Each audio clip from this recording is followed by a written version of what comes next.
اللہ تعالیٰ نے نا انسانوں کو انسانوں کے ساتھ مل کر رہنے کا فرمایا ہے۔ انسان معاشرتی طور پر ایک دوسرے کے ساتھ مل جل کے رہتا ہے، تو جب انسان انسانوں کے ساتھ مل کے رہتے ہیں تو پھر انسانوں کے ایک دوسرے کے ساتھ محسن اور احسان مند کے رشتے بھی ہوتے ہیں۔ جس طرح احسان جتلانا ایک بہت بری صفت ہے اور ایک بہت بڑی باطنی اور روحانی بیماری ہے، اسی طرح احسان فراموشی کرنا بھی بہت بڑا ظلم ہے۔ ہمارے ہاں آج کل جو چیزیں بڑی سستی ہیں، بڑی ارزاں ہیں، بڑی سوکھی مل جاتی ہیں، ان میں ایک چیز احسان فراموشی بھی ہے۔ قرآن مجید فرقان حمید نے نا سورہ بقرہ کے اندر ایک مسئلہ طلاق کا بیان فرمایا کہ اگر کوئی خالی نکاح ہوا ہو اور طلاق دے دے اپنی بیوی کو تو وہ حق مہر کا کیا معاملہ کرے۔ طلاق ہو رہی ہے، طلاق، بات طلاق کی میاں بیوی کے جدا ہونے کی بات آ گئی، تو اس مقام پر اللہ تعالیٰ نے قرآن مجید میں میاں بیوی کو کیا کہا، فرمایا وَلَا تَنْسَبُوا الْفَضْلَ بَيْنَكُمْ، آپس میں ایک دوسرے کے احسان کو بھلا نہ دو۔ وقت طلاق بھی تمہارے جو ایک دوسرے پر احسانات ہیں ان کو بھلا نہ دینا، کیوں کہ ان اللہ بما تعملون بصیر، بے شک اللہ تمہارے کاموں کو دیکھ رہا ہے۔ انسان کا انسان کے ساتھ جو بھلائی کا رشتہ ہے، نیکی کا، اسے کبھی نہ بھلایا جائے۔ اور قرآن مجید نے کہا حل جزاء الاحسان الا الاحسان، کیا ہے بھلا نیکی کا بدلہ مگر نیکی، احسان کا بدلہ صرف احسان۔ ہم نہ احسان مندی نہیں کرتے، مزاج نہیں پیدا کرتے۔ اچھا کبھی احسان مانتے بھی ہیں تو کسی نے جو ایک دو احسان کر دیے ہیں نا اس کا مانتے ہیں، اور ہمارے جو قریبی ہیں، جو اپنے ہیں، جن کے احسان گنے نہیں جا سکتے، شمار نہیں کیے جا سکتے، ہم پر سب سے زیادہ احسان ہمارے رب کریم کا ہے۔ اس نے ہمیں پیدا کیا ہے، اس نے ہمیں زندگی دی ہے، وہ ہمیں رزق دیتا ہے، اس نے ہمیں شعور دیا ہے، اور پھر اس کے بعد ہمارے اوپر سب سے بڑھ کر احسان ہمارے رسول پاک کا ہے صلی اللہ علیہ وسلم۔ حضور کا تو وجود ہی پورا اللہ کا احسان ہے۔ لقد من اللہ علی المؤمنین اذ بعث فیہم رسولا، رب کہتا ہے میں نے تم پر احسان کیا ہے کہ میں نے تمہیں اپنا رسول عطا فرمایا۔ حضور کا سارا وجود ہی ہمارے اوپر احسان، لیکن آپ دیکھ لیں اس احسان مندی کا جو خاص جذبہ ہونا چاہیے تھا اور ہمارے وجود میں اس کے جو اثرات ہونے چاہیے تھے، اور ہماری طبیعت جس طرح جھکی ہوئی ہونی چاہیے تھی اس احسان پر، وہ ہمارا مزاج نہیں بنتا الا ماشاء اللہ۔ اللہ تعالیٰ کے احسانات ہیں، نبی پاک کے احسانات ہیں، پھر علماء، مشائخ، قرآن مجید کے تراجم، تفاسیر، احادیث کی شروحات لکھنے والے، ہمیں سمجھانے والے، جو ہمیں اللہ رسول سے جوڑتے ہیں، جو ہمیں وہ رستہ دکھاتے ہیں، ان لوگوں کے احسانات ہیں، ہمارے اساتذہ کے احسانات ہیں، اور دنیاوی احسانوں میں سب سے بڑھ کر جو ہمارے اوپر احسان ہے وہ ہمارے والدین کا ہے۔ اور قرآن مجید میں اللہ کریم نے فرمایا میرا بھی شکر ادا کرو اور اپنے ماں باپ کا بھی شکر ادا کرو، ان کا بھی شکریہ ادا کرو۔ مزاجوں میں تشکر کا جذبہ نہیں۔ وہ میں ایک دوست ناراض ہو گئے اپنے گھر سے، والد نے انہیں کہا ٹھیک ہے آپ الگ ہو جائیں، جو ان کا حصہ تھا وہ ان کو دے دیا، 4 بھائیوں میں سے ایک انہوں نے روانہ کر دیا۔ اب ظاہر ہے کچھ پریشان ہوئے، گھر چھوڑنا تھا تو ایک اور جگہ منتقل ہوئے، تو ان کے ایک دوست نے ان کی مدد کی اور ان کو انہوں نے کچھ دن اپنے ساتھ رکھا، پھر آہستہ آہستہ مواقع بن گئے اور جگہ ان کو مل گئی۔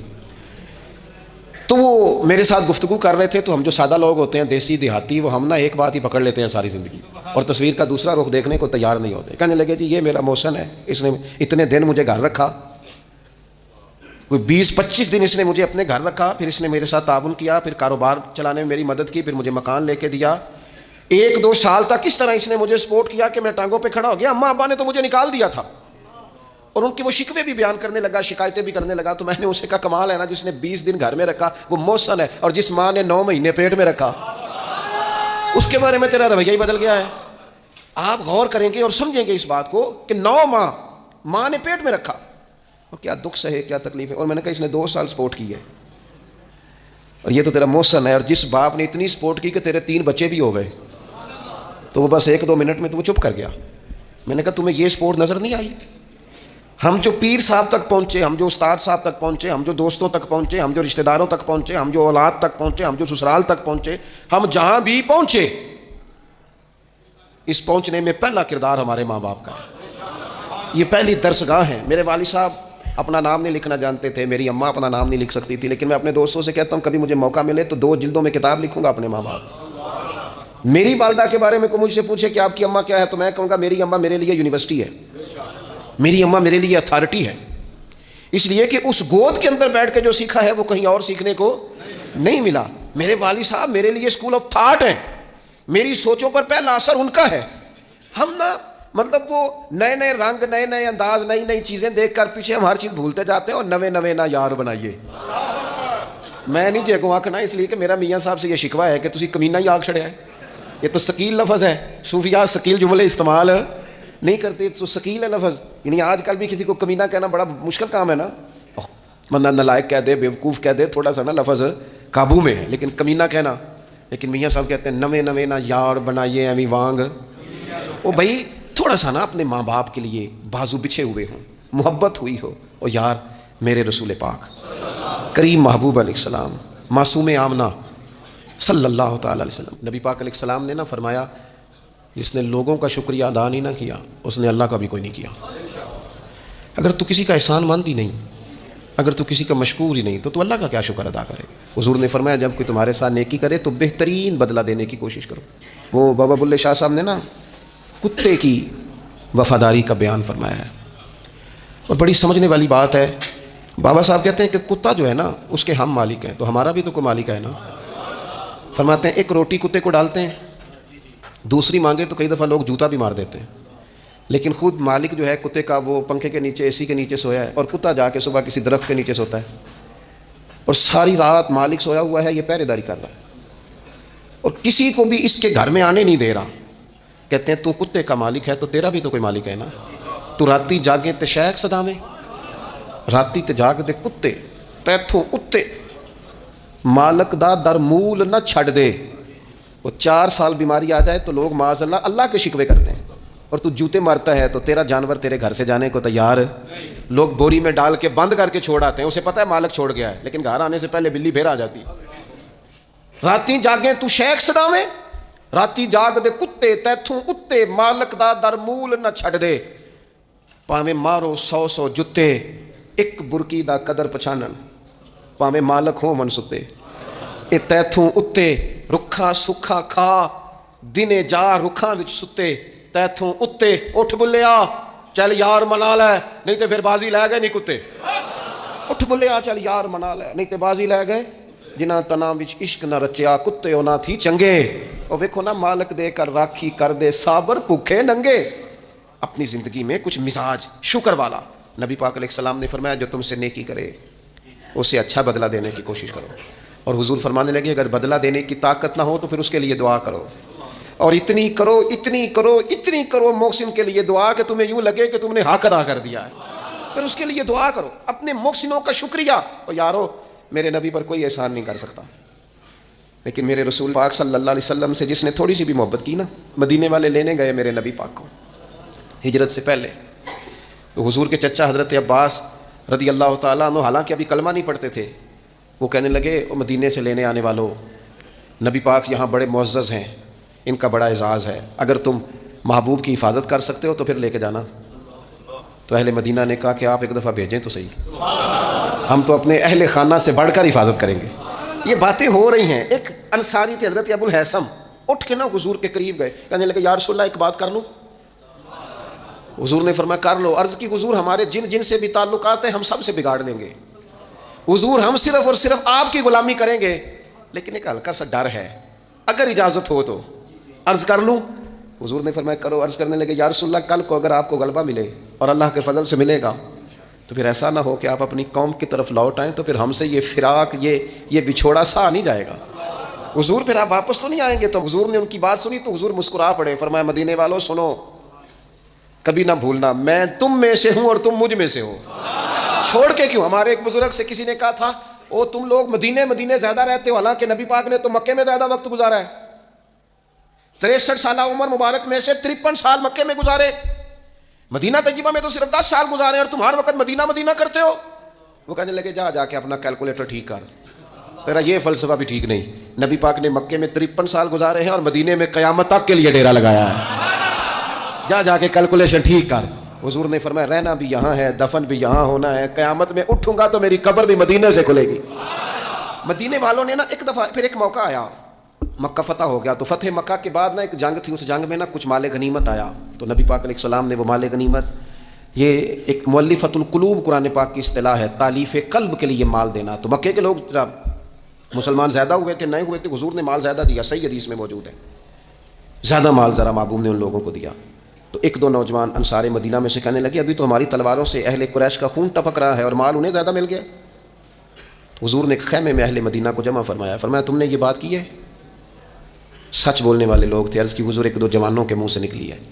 تو نبی پاک علیہ السلام نے فرمایا تم یہ کہہ سکتے ہو کہ یا رسول اللہ ان لوگوں نے تو آپ کو تکلیف دی تھی, ہم نے غلامی کی تھی. تم اگر کہو تو تم سچے ہو اس بات میں کہ یا رسول اللہ انہوں نے تو آپ کو نکلنے پہ مجبور کیا, ہم تھے جنہوں نے بازو کھول کے کہو تم یہ بات. تڑپ گئے اہل مدینہ. عرض کی حضور نہیں, ہم تو اندھیروں میں تھے, آپ کی برکت سے اللہ نے ہدایت کا نور عطا کیا. یا رسول اللہ صلی اللہ تعالیٰ علیہ وسلم آپ کے ذریعے اللہ نے ہمیں اپنی پہچان عطا کی, قرآن عطا فرمایا, یہ ساری نعمتیں آپ کے صدقے ملی. پتہ ہے حضور نے اہل مدینہ کی وفاؤں کا کس طرح ذکر فرمایا. فرمایا مدینے والو اگر ہجرت کا موقع نہ ہوتا, رب نے ہجرت نہ رکھی ہوتی تو میں تو انصار مدینہ میں سے ہوتا. اور حضور فرمانے لگے اگر لوگ چلیں مختلف وادیوں میں تو مدینے والوں جس وادی میں تم چلو گے میں بھی اسی وادی میں چلوں گا. اور حضور نے فرمایا میرے مدینے والوں سے, انصار مدینہ سے صرف مومن ہی محبت کرے گا, اور ان سے جو بغض رکھے گا وہ منافق ہوگا, کیونکہ ان کی وفاؤں کا صلہ ہے کہ رسول پاک نے انہیں عزتیں عطا فرمائی. تھوڑا سا اپنی زندگی میں احسان مندی کا مزاج. ہمارے ہاں نا خود غرضی کو باقاعدہ رواج دیا گیا, اور بڑے بڑے غلط جملے جو اخلاقاً اپنی زبان سے ادا بھی نہیں کیے جا سکتے. میں تو جی کام نکالنے کے لیے کسی کو بھی باپ بنا لیتا, معاذ اللہ. مسلمان تو اس طرح کی بات نہیں کر سکتا. یہ خود غرضی, یہ لالچ, یہ وقتی طور پر کسی شخص کو استعمال کرنا, ٹیشو پیپر بنانا, یہ اہل ایمان کا تو طریقہ ہی نہیں. وہ تو یاد رکھتے ہیں ہر ایک کا احسان, وہ تو کسی نے محبت کی ہو تو اس کا خیال رکھتے ہیں, وہ تو ان چیزوں کو حضرت جعفر طیار نے کہاں شہادت دی تھی جنگ موتا میں, اور حق تھا اہل ایمان کا کہ وہ شہادت پیش کرتے, لیکن دین کے لیے گئے نا, حضور علیہ الصلوۃ والسلام کے فرمان پر گئے تو محبوب نے ان چیزوں کو یاد رکھا. جب ان کی شہادت کی خبر آئی تو حضور خود حضرت جعفر طیار کے گھر گئے, ان کے بچوں کو سینے سے لگایا, 3 دن تک حضور کے گھر سے کھانا پک کے آتا رہا. اور حضرت جعفر طیار کے بیٹے کہتے ہیں میرے لیے نبی پاک نے دعا کی تھی برکت کی. تو فرماتے ہیں زندگی میں کوئی ایسا سودا مجھے ملا ہی نہیں جس میں اللہ نے ڈھیروں نفع نہ عطا فرمایا ہو. لیکن ان کی اہلیہ حضرت جعفر طیار کی گھر والی رو پڑی, عرض کی یا رسول اللہ صلی اللہ تعالیٰ علیہ وسلم اب میرے بچوں کا کیا بنے گا؟ والد کا سایہ اٹھ گیا, لیکن اسلام کسی کا حق نہیں رکھتا. کوئی مخلص ہو کر دین کے ساتھ چلے اور پھر اس شخص کا حق رکھا جائے, اس کی قدردانی نہ ہو, اس کو نوازا نہ جائے. من عمل صالحا من ذکر او انثى وهو مؤمن فلنحيينه حیاتا طیبہ. اللہ فرماتے ہیں جو بھی ایمان لانے کے بعد نیک اعمال کرے, چاہے مرد ہو چاہے عورت ہو مومن, فلنحيينه حیاتا طیبہ, ہم اسے پاکیزہ زندگی عطا فرمائیں گے, اسے اعزازات سے نوازا جائے گا, حیات طیبہ ملے. حضرت جعفر طیار رضی اللہ تعالیٰ عنہ کی اہلیہ اور میرے بچوں کا کیا بنے گا؟ والد چلا گیا. بڑے مسائل ہوتے ہیں زندگی میں, ہم نے دیکھا ہے والد کے جانے کے بعد کس طرح کی آزمائشوں سے لوگوں کو گزرنا پڑتا ہے. شروع میں لوگ آ کے کہتے ہیں ہم تمہارے ساتھ ہیں, پھر لوگ کہتے ہیں کوئی ایسا تو نہیں نا ابا چلا گیا, بڑا کچھ دے کے گیا ہوگا, اور پھر یہ نکمے کیوں ہیں, یہ کام کیوں نہیں کرتے. پھر وہی لہجے تھوڑے ہی عرصے کے بعد تبدیل ہو جاتے ہیں, انداز بدل جاتا ہے. لیکن جناب جعفر طیار کی اہلیہ جب رو رہی تھیں, آنسو بہا رہی تھیں, تو میرے محبوب نے بھی ایک وعدہ کیا. حضور نے کہا اگر ان کے باپ نے دین کے ساتھ نیکی کی ہے, خدمات پیش کی ہیں, تو پھر اسلام کسی کا حق تھوڑی رکھتا ہے. نبی کریم صلی اللہ تعالیٰ علیہ وآلہ وسلم نے فرمایا تو پریشان نہ ہو, انا ولیہم فی الدنیا والآخرہ. فرمایا میں دنیا میں بھی ان کا وارث بنوں گا, میں قیامت میں بھی ان کا وارث بنوں گا. میں والی ہوں, میں سرپرست ہوں ان کا دنیا اور آخرت میں.